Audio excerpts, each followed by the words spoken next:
এক মন্ত্রী ছিল, সে সবসময় শুধু বলে যে আল্লাহ যা করে ভালোর জন্যই করে। তো একবার রাজামশাইয়ের একটা আঙ্গুল কেটে গেল, কোন একটা কাজ করতে গিয়ে আঙ্গুলটা কেটে গেল। ওই টাইমে মন্ত্রী গিয়ে বলে, রাজামশাই মন খারাপ করবেন না, ডোন্ট বি আপসেট, আল্লাহ যা করে ভালোর জন্যই করে।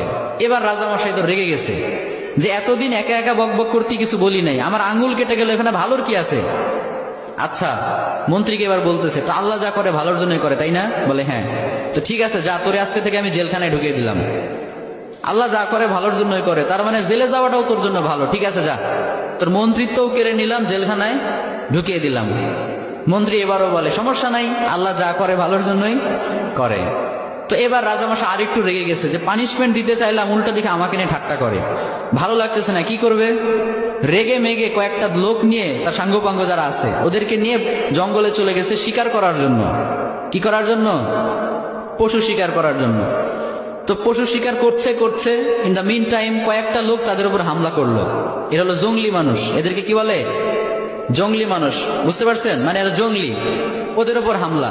এই হামলা দেখে বাকি যারা ছিল রাজামশাই বাদে সবগুলো ভৌ দৌড়, এক ধরে পলাই। চাচা আপন প্রাণ বাঁচা, নিজে বাঁচলে বাপের নাম, রাজামশাই মরলে মরুক, আমরা বাঁচি। আর রাজামশাই তো সুখে শান্তিতে বসবাস, দৌড়ানোর প্র্যাকটিস নাই। ওই আল্লাহর বান্দা একটু দৌড় দিতে না দিতে ধরা পড়ে গেছে। আর অন্যদের তো হেঁটে দৌড়ে অভ্যাস আছে, ওরা পালিয়ে গেছে। এখন রাজামশাইকে সবাই ধরে নিয়ে চলে গেছে এক জায়গায়। আসলে রাজামশাইকে তারা নিয়ে গিয়েছে জবাই করার জন্য। কি করার জন্য? তাদের বিশ্বাস মতে প্রত্যেকটা বছর তারা তাদের দেবদেবীর উদ্দেশ্যে একটা করে মানুষ উৎসর্গ করে। তাদের ধারণা হচ্ছে একটা করে মানুষ যদি আমরা প্রত্যেক বছর উৎসর্গ করি দেবদেবীদের জন্য, তাহলে পুরো বছরটা দেবদেবীরা আমাদেরকে সিকিউরিটি দিবে, নিরাপত্তা দিবে।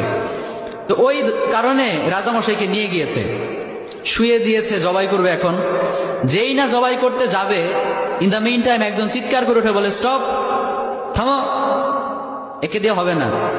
কেন, কি সমস্যা? বলে, খেয়াল করে দেখো, এর একটা আঙ্গুল কাটা। সুবহানাল্লাহ পড়বেন না?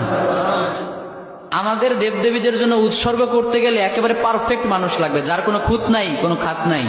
এই লোকের তো একটা আঙ্গুল কাটা, একে দিয়ে আমাদের কাজ হবে না, ওকে ছেড়ে দাও। সুবহানাল্লাহ পড়েন।